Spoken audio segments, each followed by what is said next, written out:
Welcome to the podcast, everybody. Let's start with a video that I watched of a future guest that I will never book. Okay. Kevin Smith. He put out a video this week with People that I was moved by, where he talked about the fact that he recently had a mental breakdown and he checked himself into, I believe, some sort of like a rehabilitation clinic in Arizona because he said he was losing his mind. And through the therapy that he was getting there, he uncovered things that he thought were rather small that he has since learned were pivotal and impactful and affected his life and sort of precipitated this breakdown in order to begin to heal, which was one, that he had an encounter when he was little that where like an older kid directed him to put his mouth on another kid's genitals, and that was an adult walked past the alley and disrupted it, but it happened, and he never shared that with anybody. And that had, he sort of detailed how that impacted him, but he told other stories as well about being in school and having a teacher say something to the effect of like, look at him and be like, "You're disgusting," because he was overweight. And another time when he was at the water park about to go down a slide and someone said, "No pregnant women on the slide." And it's a 30-minute video. You can watch it. He's an incredible storyteller, and he's very sincere in his delivery. But he talks about the impact that it had on him and traces that he became a director directly to this feeling of the first sort of like, I don't know what you would call it, but that experience that he had when he was a little boy in the alley of being like, no one will ever tell me what to do again. I am going to set up a scenario where I'm in charge. You cannot tell me what to do. Obviously with the weight thing, he was like, I am disgusting, but I'm going to say it first. I'm going to let you know that I know this about myself, and I'm going to make a joke of it. And that just both of those things had dramatic impacts on his life. And he does a really good job of sharing his own story. And I think in his own words, talking about how there's a tendency to say, yes, but my traumatic experience isn't as bad as the one that I heard about this person have. And he said that was a protective measure that he took for a long time. And what his therapist told him was that trauma is trauma. And what is important in terms of not addressing it for 30 plus 50 years or whatever it was, he just kept telling himself that his doesn't count because there's much worse trauma in the world. That was one of the ways in which he kept separate from it, I think. But I thought that it was awesome. I thought he went on a whole podcast tour when he started to lose weight about how critical that was and how that was really good. And he had a widowmaker. I think he had a widowmaker heart attack and then has since like gotten his health in order, and then had this other like sort of mental breakdown, and then has started to get his mental life in order, and seems like he is in the same way that he was for like physical health, going to try to go out and make a bunch of share his story in a way that helps other people, which I thought was really cool. I Instagram DM'd him to try to get him on the podcast because I resonated with a lot of the things that he said. And I don't know if just share that as a story. You can check out the video. I was moved by it. He got to a point where his mental health deteriorated because these things were coming up and he wasn't unaware of them. And then the therapist helped. Am I understanding that correctly? I don't think that he went to talk about these particular things was my recollection. It was that he just felt like he was going crazy. I think like not sleeping and all these other things were going on in his life. I believe it was other things. And then it was uncovered that this was the source of it. Inpatient facility that he went to. Wow. That they sort of uncovered this and they encouraged him and gave him permission to take what he deemed to be small, insignificant, unimportant things and share them and talk about them. And through that process, he feels like he saved his life. Wow. Yeah. Whew. Yeah. So just really cool to see someone of his stature. Never know what someone's carrying too. You thought he liked hockey jerseys and being fat and it was a part of his shtick. Well, it was a part of his shtick. It was. Yeah, I guess the shtick is the thing that was not authentic. And he reminding me about the other guy, this guy that he invented. Yeah. There was him and there was this other guy. The other guy who would get up on stage and crack the joke about himself and backwards hat, beard, hockey yes. jersey. And that fed off of the validation that he could get back from the crowd because of how repugnant and disgusting he felt. And what he said was, in this facility, there was nothing for that other guy there. Like, the reason that he knew that he existed was because he's like the other guy that he had played and been and become and inhabited so much that he almost lost track of himself. There was just, for 30 days, there was nothing for that guy. There was no validation. There was no crowd. There was no cheering. There was no comedy nights to go speak to or anything like that. There was him was what was asked to be there for 30 and only days. space for this other person that's been here in the background the whole time to finally come out and speak up. Yeah. And like, I've been banging on the door and ruining your life for the last so many years, but right now I've been coming up. What do you mean? It sounds like it came to a tipping point. Because I don't know the specifics of the situation and whether he was losing sleep, really depressed, suicidal thoughts, or like what symptoms were coming up as this person was being denied. Like, the part of him that was denied finally got way too much to handle, that he finally seeked out. But I'm just recognizing that part of him was done hanging out in the background. Yes. And yeah. And that, I think, unfortunately, which is people's coping mechanisms. Well, there's the fortunate and the unfortunate. The good news is that coping mechanisms can get you through a lot. They can propel you to fame. They can propel you to power. They can give you enough resources to be able to check into an inpatient facility when you do break down. And unfortunately, I guess that's the fortunate. The flip side of that is that you can go your whole life existing in a coping mechanism that is societally cheered on and supported, and that can be the end of your story. Is you can go through life as quote unquote the other guy. Yeah, it makes me think of like what's going on with Andrew Tate. What are your thoughts on the just got out of jail? We watched a 20-minute video and it seemed very performative in my point of view. Without going into too much details surrounding the case, whether he should be guilty or not, what is your take on him as what you see as a person or a shtick or a... I think so I don't know a ton about Andrew Tate, but I watched what he called his final video. My impression of him is that he watched that video, which I will briefly talk about because I talked about it before, where he tells the story of being on a school bus, getting bullied, cracking the kid in the face with his like metal lunchbox, went home.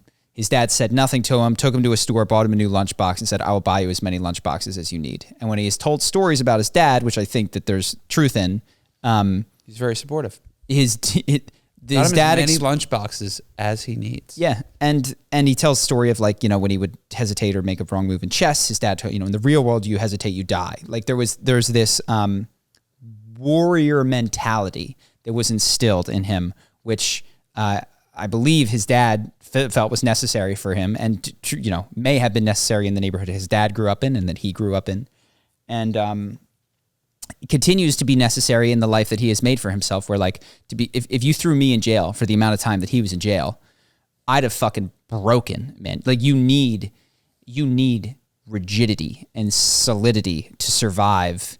I think those sorts of experiences. You know, there's a use for that level of toughness that he clearly has.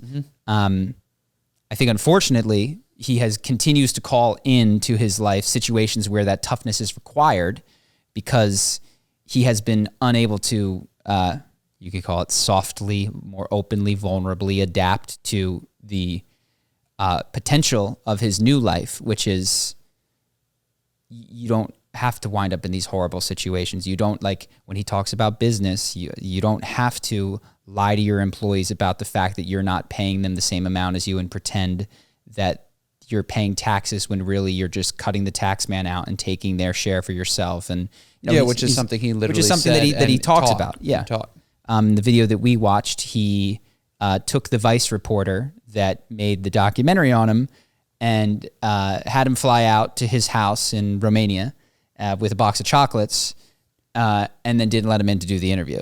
which I confess, as you're watching, it's funny. There's a level of prankster energy that is like funny in it.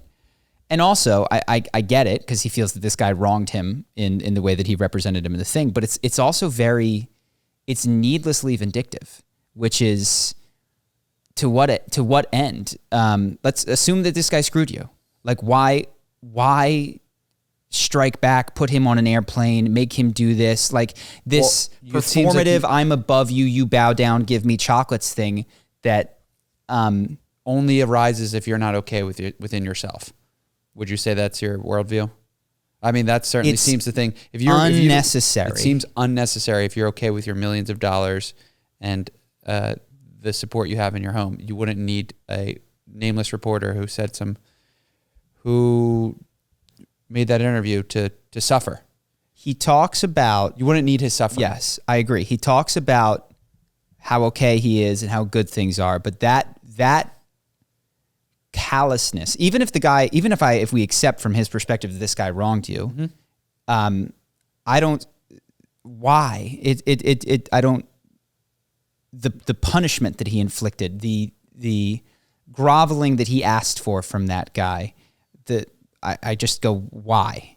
So yeah, what is my read? I don't know the guy. I don't know the details of the case, but I saw that and I went, he is funny. He does make me laugh. I can see that he is playing up stuff, but that there's collateral damage that seems like he seems totally disconnected from. And that whole view of the world is what he has had since he was little. It's what propelled him to make a lot of money in ways that are absolutely shady, because he's talked about how he lied to women that he worked with and took money that wasn't his, avoided taxes. He's talked about how they didn't need him, but it was his job to convince them that they did. So like he's a shady dealer by his own admission. The way that he teaches people to operate is like that. I don't know the details of this particular case, but to be where he is at and still operating in that punishment sort of mentality he still lives in a war zone, you know? And I think that's how he feels. And I think that's also similar to what he's created. Like he is now beleaguered on all sides. He might go to jail, rightfully or wrongfully, I don't know. But yeah, he's created those situations that call for that hard kid who cracked the other kid in the face with the lunch case, and that's what had to be done. That was the only way through that situation, and he's continued to create situations of which he's going to crack people in the face, and he'll be the biggest, strongest lunchbox toting face cracker that ever, right? Yeah, that ever existed. So yeah, that's my limited perspective on him. I felt compassion for the reporter because I felt like he's just not just trying to do his job, but needs the Andrew Tate interview in order to stay relevant. Yeah. And now it's like, that sucks to need that. I've been lucky enough in a large part of my life to work for myself and need Facebook to allow me to run ads, which is like my boss in some sense. But, you know, to deal with that trickster energy and have to be like, I have to stand out front of this guy's house with a chocolates as he giggles on the other side of the phone, and I know something's up because I'm standing here with chocolates, but I still need this interview, and like, come back at 2:30. It's like, oh God, okay.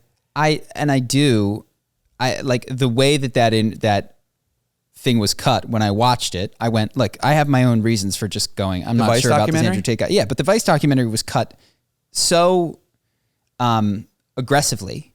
Like, and I don't know what that guy's role was in the making of it outside of the reporting of it. But if he was connected to that, it's, you know, you released it when Andrew Tate was at his lowest and you capitalized on that. Now you want to use the fact that you have his phone number to get the other interview. It's like, do you think he says he wants him to tell his side of the story? It's like, it seems like you really think that he, I'm not going to say the word, essayed several women.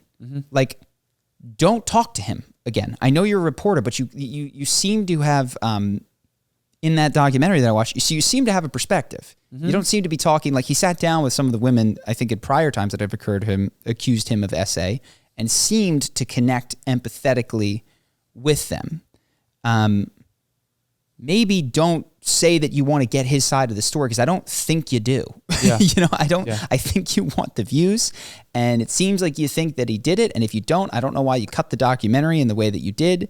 Don't try to make. If I would like, maybe I don't understand this guy, but it's like it seems like you're trying to make your bread off of someone that you despise, and that you have invited this situation to your life where you've now flown to Romania with a box of chocolates to like kiss up to this guy that you hate, apparently. But that's a lot of us projecting that we assume he hates him just based on the way the documentary was cut, which he might not have had. Yeah. He might not have done. But if that's the case, that might have been to someone crazy. else. Yeah. Like fly to a box of chocolates for the man I hate. Yeah. So yeah, that's my thoughts. Do you have any thoughts? Not even one. All right. So we got that. Other things that were interesting. I had a couple of friends who did meditation retreats in the last couple of weeks. And I had reflections after I had listened to them. So with regards to the retreat, they were 7-day retreats, or one guy went to a 7-day, one guy just a 3-day retreat. And in listening to them, they had a lot of value each from it. But what I took in just listening to them is, one, the first thought was, I really enjoy being around people who like their own company. It is such an easy thing to do, to be around a person who can sit by themselves for an extended period of time. And that I want to become someone that is more like that, that can sit quietly in a room and find peace and happiness, makes relationships not this thing that you go to alchemically create happiness from, but it's like, no, I came full. I showed up full. You showed up full. We're good. Versus what I have felt like, and this came up in a number of areas, but like it can feel like there's a lot of areas in life where people don't have it, or they think that there's an it to have. They know they don't have that thing. And so they go around fronting that they have that thing to get into the room with someone that they think has that thing so they can do it. And so like concretely, I felt it with some of the podcast stuff. And this guy that we talked about with Andrew Tate, he doesn't have it being the story, the thing, the whatever. And so he's got to like put on a smiley face and be kind to this guy that he doesn't like, and like try to get the thing that he wants. It felt like by being inauthentic and by kissing ass and, trying to get into the room with the guy that has it, versus meditation feels like it lets you know that you have it. You have everything that you need, you've got. And when two people that have it get together, it's a much nicer experience than what so much of Los Angeles, or even sometimes we were talking to some people that like reached out and wanted to be on the podcast.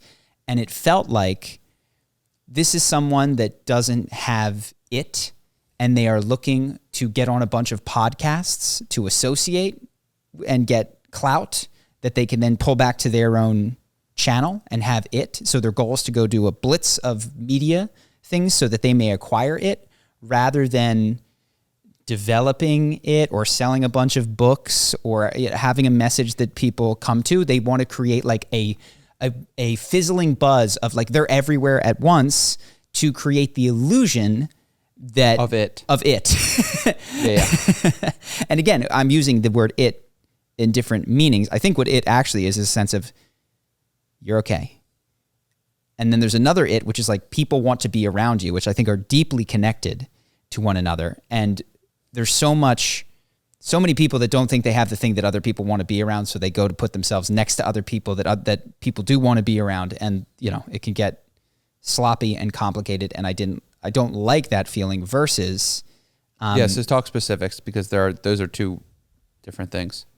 So in the meditation retreat, it was nice to have a person who also felt filled up in their own. It was so nice experience and be like, "You're good, I'm good. Oh my God, we're just having a good time." Listen to my friends that sat and felt the joy and peace in a room was like really nice. Yeah. And it made me want to be more like that because I have both of those people inside of me. I have the guy that has it, and I have the guy that doesn't have it inside of me. The guy that has it could show up here, talk. Maybe it's a great podcast. Maybe it's not. Move on with my day. The guy that doesn't have it, deeply concerned if the comments are good or bad, how we did. Was it a 1 out of 10 or isn't it? What's going on in this particular arena of performance? And I want to cultivate more of the energy of the okayness with the silence in a room and being alone. So that is, I have resisted going to any sort of meditation retreat. I don't know that I would do a traditional one because there's other things about them that I might not like, but feeling more called towards silent meditation, low stimulation experience is as a means of getting to what I carry always.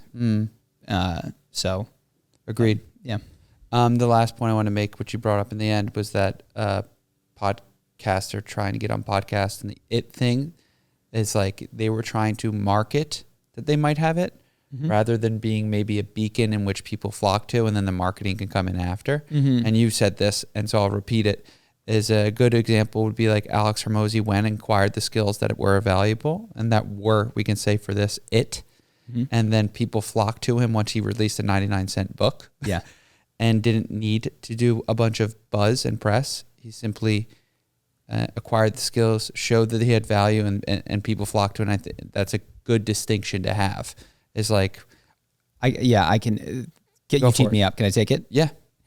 Alex Hormozi worked hard on his business, learned a tremendous amount of things, wrote a book that was, let's call it this thick, then cut it, then cut it, then cut it, then cut it, and distilled it down to the essence of what was great, then put it on Amazon for 99 cents and only talked about it through people that asked him directly or on his, what at the time. Through free videos that only could be discovered if they were good. Was videos on YouTube.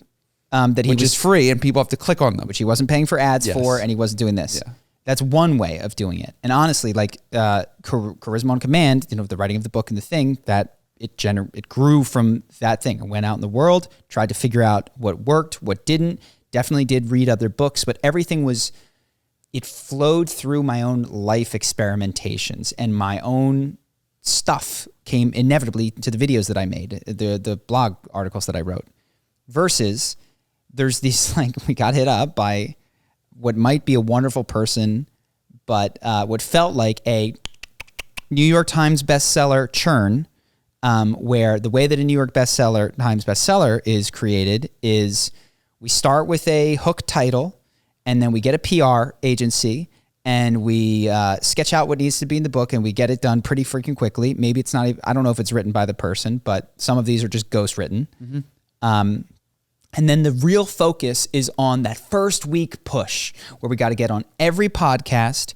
And in addition to that, we're probably going to do some shady stuff like buy a bunch. We're going to take the marketing budget and buy our own books, or have giveaways where we're giving away the book. Or if you buy 100 books, you get to go to the author's luncheon. So we're not going to try to create a book that people read a year from now. That's not even, like, the book is meaningless, actually. What it is this is a vehicle to try to get you on stage somewhere to make money about, for your keynote speech or something else. And then down the road, just to have that #1 New York Times bestseller. And then to say that you're a New York Times bestselling author. It's to figure out, so rather than having the New York Times bestseller be something that comes last on it. Like, I don't know if Alex might not be a New York Times bestseller, which is incredible, because more people have read his book, been impacted, and done anything than, I guarantee you, the person that we're talking about, with no offense directly to them, but just to this system of the way that it's done.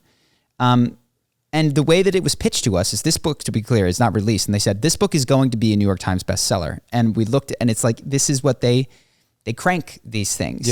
And I don't know that many people will read or remember, but that does not seem to be the goal. The goal seems to be the glorification of a sick Tinder bio.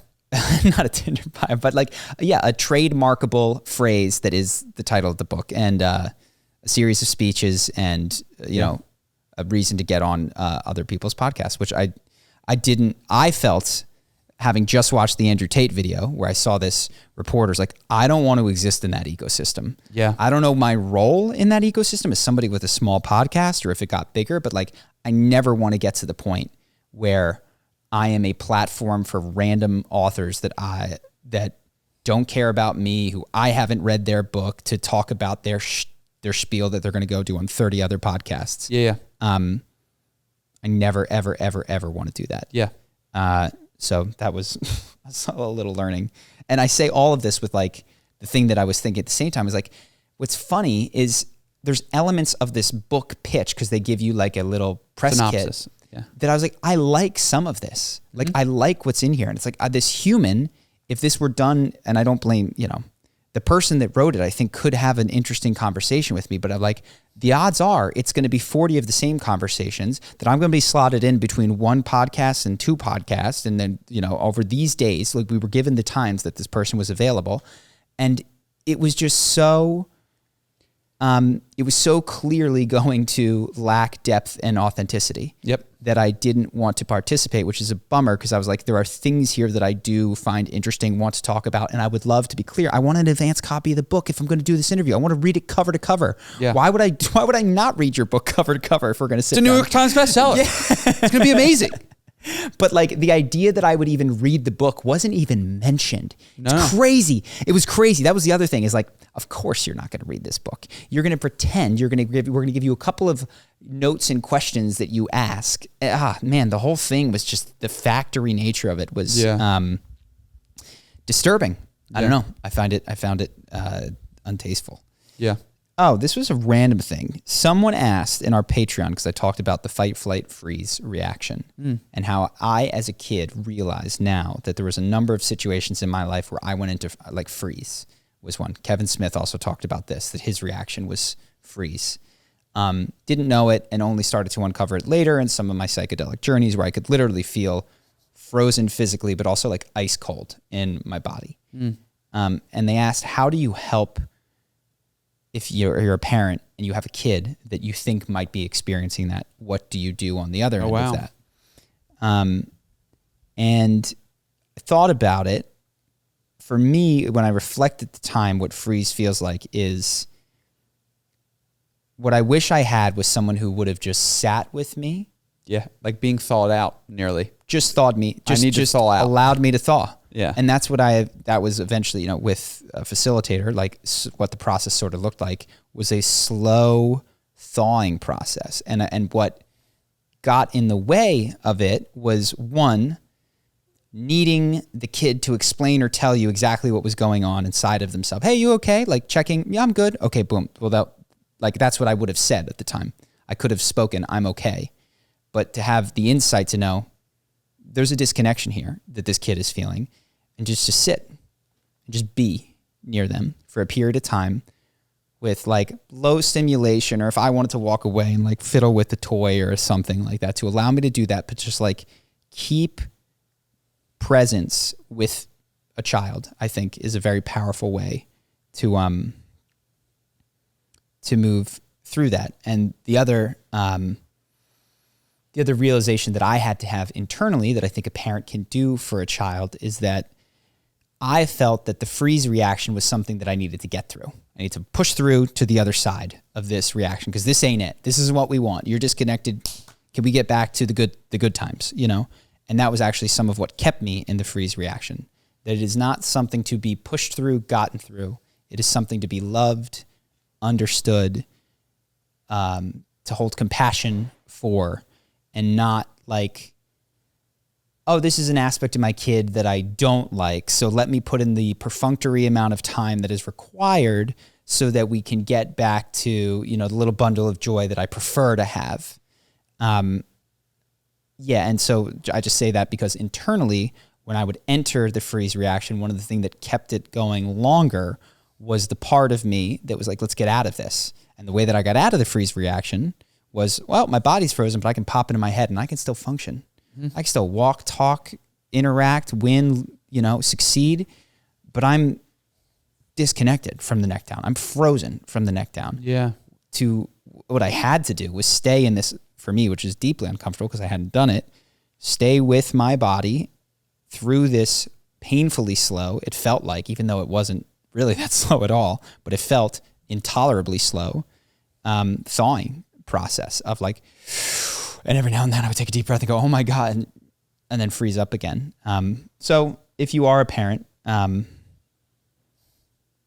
presence, patience, and that this is not something to get through, it's something to be loved would be the... Any interesting thoughts on the other ones versus flight versus... Fight and flight? Yeah. I don't... Anything that comes up when you're like, you got a kid who's in fight mode or in flight mode? I don't know. I don't know that I definitely have the fight in me. I have that reaction as well. I haven't found a good, the like real deep healing experience of the fight thing. Like I cool down over time, but I don't know that I have a real different way of being. Flight. Yeah, I don't necessarily have good ones for either of those. Interesting. But the freeze one was just one that I have direct experience with.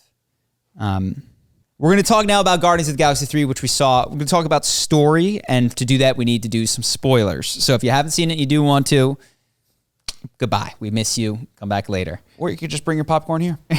Or you can hear about the story. So I'm not going to go into it in detail, but here's what I thought broadly about the story. I thought Critical Drinker, who we are having on the podcast, shortly, if you have questions, leave them in our comment section for him. I thought he nailed it well, which is say that this was the best of the worst last group of Marvel movies, meaning like the recent Marvel movies kind of sucked. This one was pretty good. I enjoyed my time in the theater, liked it throughout, had some parts that I felt I liked. It lurched a little too wildly between like deep emotional connection and undercutting of that. I thought that, and I'll talk specifics here because I'm trying to learn how to write. I thought that Drax's character as comedic relief worked consistently throughout because that's who Drax is. He's kind of Aspergery. Like he doesn't understand things. He's a little like, and in situations of gravitas, that's who he is. Yes. What didn't work for me was Nebula in situations right after like horrible things would happen. Now they're on this planet with anthropomorphized animals and they're arguing about Drax being on the couch. Meanwhile, Rocket is dying and we have like 24 hours or less to save him. Yeah. And it's like, get off the couch. Like that felt so out of character for her. So they set up these stakes and they wanted to have humor with, the buttons on the thing, which I did find that those scenes, that one was okay for me. But there were moments I was like, you're undercutting the seriousness that you have established in this. And then you're telling me it's so fucking serious. Now we have to be really serious about this now. I was like, 10 minutes ago you guys were joking. Yeah. So that felt a little bit unearned in some of the comedy scenes was the issue. I thought that they also were overstuffed in the amount of things that they tried to do.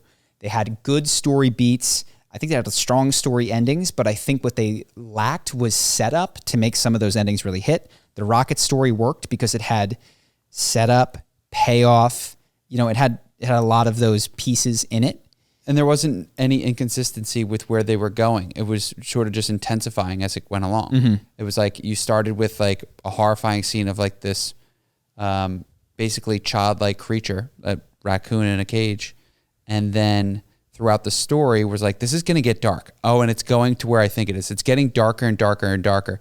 Oh, like it built in that way where then the payoff, which was kind of lame anyway, resulted in the confrontation between the two big storylines, like the enemy and mm-hmm. Rocket. And it was like that. I saw where we were going. You subverted my expectations a little bit, but it intensified throughout. Mm-hmm. I don't know who's a good example. It was like the opposite. I guess Peter Quills. I think there was a couple that were medium. I don't know that any were horrible, but Drax the dad. Now he speaks that. It was just like that. Like I like the ending of Drax the dad. You're not as sure you're a dad. Payoff from first movie that works. It felt like, and there's kids on the ship, and he's gonna be goofy and nice. And they sort of set up that like, what does he do? But it all felt very crammed in there. So like I could do with that story, but I needed more space for it. Gamora, same thing, which is like she's really mean to the Guardians. really consistently, starts to develop some respect for them. I thought that they could have developed Peter a little bit more in that moment where they all walked into the hallway and she was like not wanting to go, where he could have had a moment of just like, I'm not fucking waiting for you. My friend needs me. Yeah. Where he could have more powerfully walked away from trying to convince her. And I thought that could have been underlined a bit more. Mm-hmm. And with Gamora, she's this mean person, and then she's hugging the Ravagers at the end, which is like, oh, I'm supposed to accept that off camera, in between the last movie and this one, her whole character transformed. That's the lesson here, is that I need to watch that movie. That feels like a bummer. Yeah. Now she's hugging Sylvester Stallone, who we met for 2 seconds, earlier in the movie, after she's been just not a hugger, not even like, oh, she doesn't like those people. Like, she's aggressive and doesn't play well with others and isn't open to learning about a different version of herself. And now she's hugging them. I don't know. It just felt like they went back and forth between like, we're going to play and make this fake, and we're going to try to build a story at the same time. And it's like, well, what are we doing? Does this scene really matter to the story? Or are we just, it's just for comic relief. It's like, oh, okay. All right. Adam Warlock. I thought all of these had like a good beginning, a good middle, and a good end. I just wanted a little bit more to pad it. Like Adam Warlock, okay, comes in, he's like a child. His relationship with his mother, I understand. His mother is killed in the Thing, and then at the end of the movie, he has a little David moment where he touches his, he's God with him, and he takes him in, and then he's not heard from again. It was all of these I liked. I liked the shape of every arc that I was offered, and I felt that almost only Rockets was the one that had enough padding for me to feel satisfied with it. So I would have taken the same length movie with fewer character arcs, but I guess they felt that they had to sort of give everyone a thing. At the end, Groot, you hear him in say something that is not "I am Groot," and it's like, I don't know. I understand, but it didn't seem earned.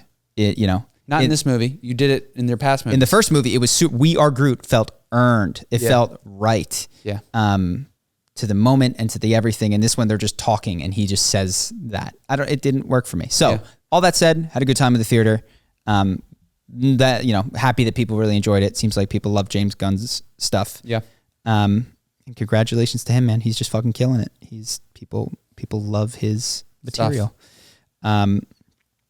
I also was trying to, like, just as we work on our own stuff, understand what and why people have forgiveness for, like, storytelling lapses that I think you could point to. And I think a lot of people who are a bit more of the critical side, and maybe even James Gunn will go, yeah, I didn't have the full space to develop this thing, or maybe some of this was left on the cutting room floor. Why do people have space for that? And I think the answer is, like, what I saw in the comments, at least, is that if you can move someone, it doesn't have to be earned, it doesn't have to be this, but if you can, like, the moment where Peter is saying, like, I'm not going to let him go when he's dying, or the scene where Lila the otter is killed, if you can deliver an emotionally moving scene, people will forgive, I think. If you can make them, as it cuts the other way too, if you can just make them laugh, they'll forgive that the character wasn't fully developed and the plot wasn't all the way there. And if you can make them cry, they'll forgive that there wasn't. That's a great way to put it. Perfect. I felt many of those scenes were just like not moving the story forward, but you made me laugh or happy, or that was fun. Yeah. At least you did something fun with the scene. And I was like, we're moving on. And the Mantis in the pit breaks out of the pit. The next thing, it was like, well, at least we did it in a fun way. Like, well, that was one that I don't think moved people, and I thought was didn't move me at all. But I was like, at least you made it fun. Yeah, that one I was bothered by.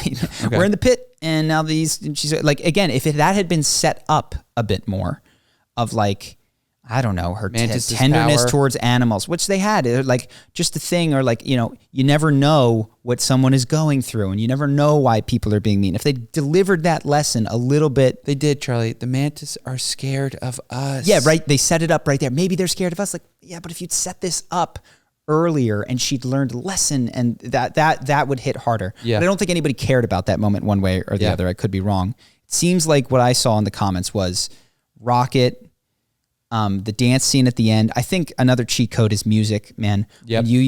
I don't think this movie used it as effectively as the first or second movie.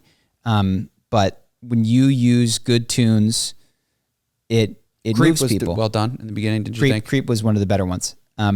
Yeah. So all things that are, I will take under consideration as I try to learn more about storytelling. Easy for me to criticize James Gunn, but yeah, you idiot. Only $200 million box office so far. Last thing that we just recalled was that iDubbbz made a response video. You guys might not have seen, but there was a little bit of iDubbbz has a thing called Creator Clash. He's done it twice now, where he gets a bunch of YouTubers together. They have a boxing match. Money goes to charity. There was drama this year because one of the creators was kicked out shortly before the event, a guy named Froggy Fresh, who does very good music, honestly. I like his stuff. And there was drama because was he kicked out because he made a joke about iDubbbz's, I think she's his wife now. I don't know if she's his wife. I believe so. And he said having an OnlyFans account, or was he kicked out because he was associating with someone that iDubbbz didn't like? There was all this thing. And now iDubbbz came out and gave his take on it. A couple of things that I took from it. One, iDubbbz used to be a very provocative guy. He used to be very critical of other people. He used, slurs frequently, and is often, one quote that he had is, "It's either all okay or none of it's okay." In terms of speech. Yes. And has since, he's done an interview with Anthony Padilla where he was just like, I realized I didn't like the fan base that I was cultivating. And so one of the things that I have tenderness for him is that he seems to really want to change and move past the type of stuff that he used to do. Mm-hmm. And there is just a section of the commenters on the internet that is not down for that and wants to remind him of things that he said before consistently. Yeah. And I just have ooh, that's tough. Growing in public, especially if people are going to point to who you were, is a very challenging experience if that's not allowed. The other thing, if I were to sort of bolster their side, is you have not taken those videos down. You continue to make money off of those videos. Nice for you. This is the criticism of many comedians to bust down the doors with offensive, edgy, upsetting comedy. And say, no one come through those. And then, to be fair, to say then when other people do it, to be like, oh, now people can't participate in your event because that's mean. Meanwhile, you got big off of being critical is the gentle way of putting it. Mean sometimes is another, but whether appropriate or not. So that's, I watched that. Another thing that seemed challenging about the whole thing was that I give him credit, which I think is true, is there are people that say things like, ever since he got with that girl, he's fallen apart, or ever since he did, and I think he deserves, whether you like what he's done or don't, full credit / responsibility for the person that he has become.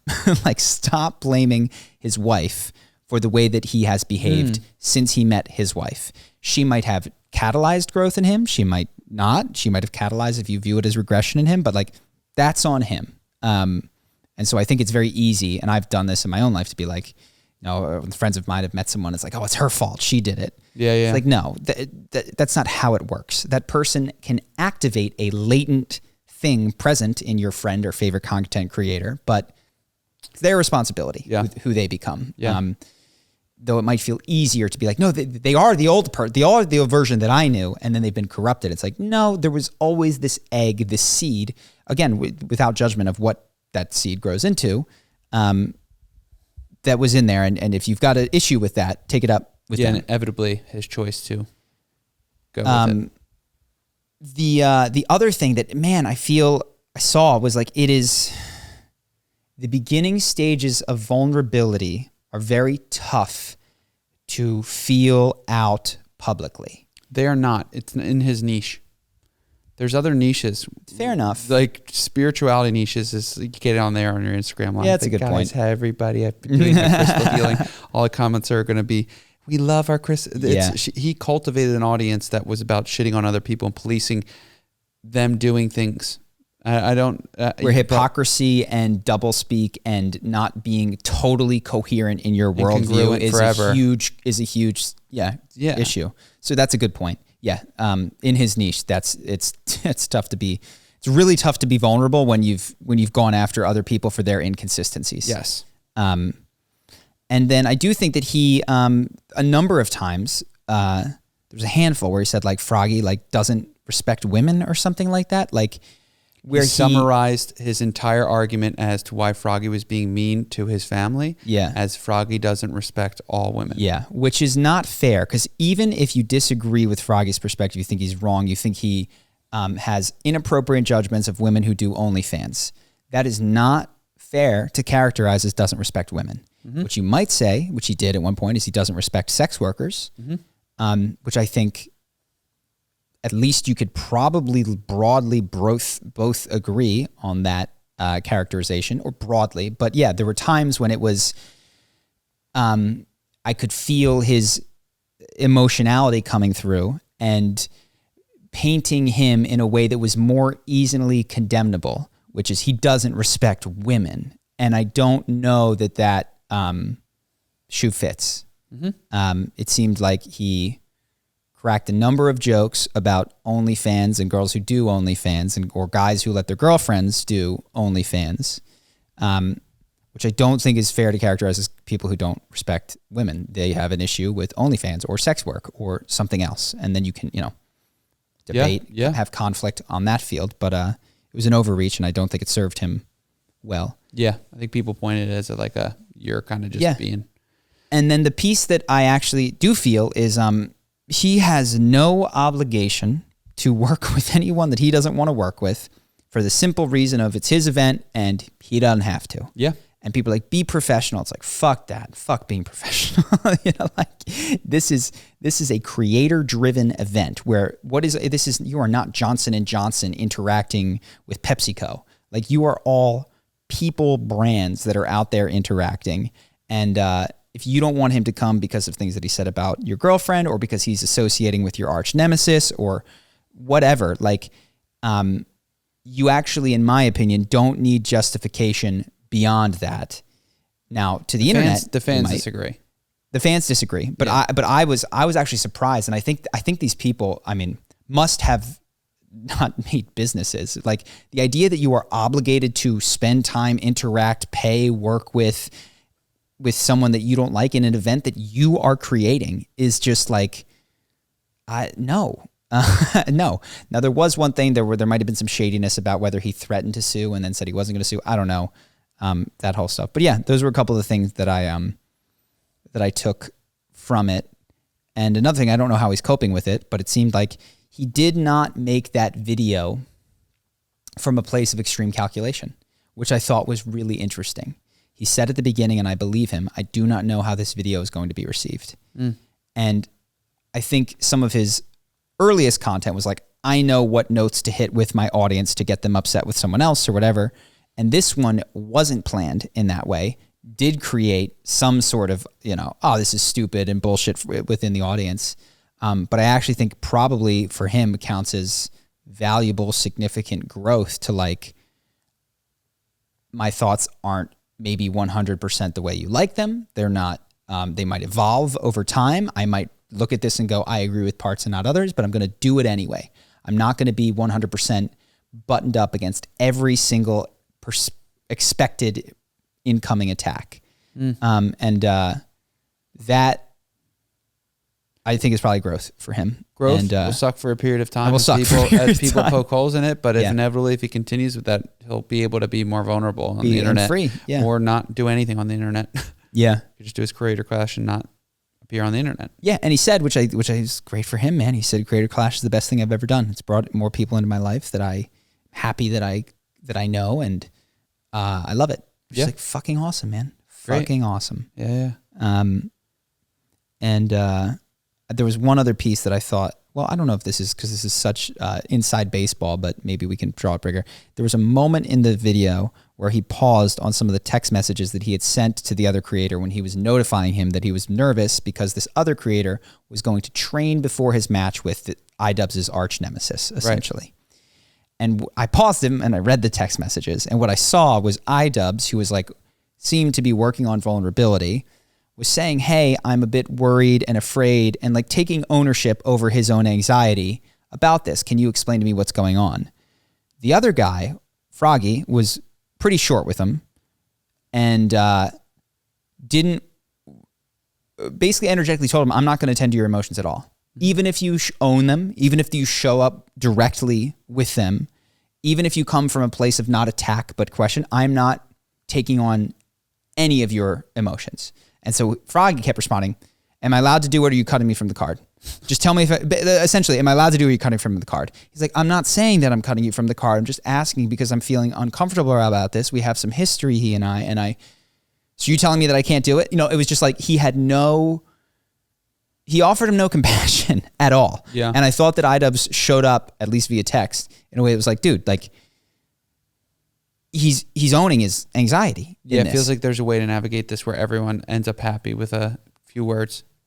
Froggy did not really show him compassion, is what I saw in those text messages. He was, don't tell me I can't talk to him. You're telling me I can't talk to him. It's like, bro, like, you're leaping ahead. He's telling you that he's really anxious. And actually, if you could meet him and tell him, I get it, I feel your anxiety, I care about your anxiety, I have these thoughts, questions, concerns, needs, I think they probably, maybe, could have worked it out so that Froggy got to go train there, but let him know, I hear you, I feel you, and I'm caretaking your experience.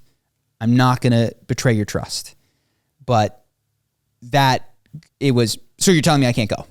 Immediately was his thing. And iDubbbz came back a couple times, and then I understand why he was just like, this guy doesn't give a fuck about me. Like this guy, I offered him my feelings, and he gave me, you're trying to control me, and so you're saying you're trying to control me by telling me your feelings. And it was just like, there is a way that we could navigate this potentially. And I felt it at least, or read it in those text messages. Yeah.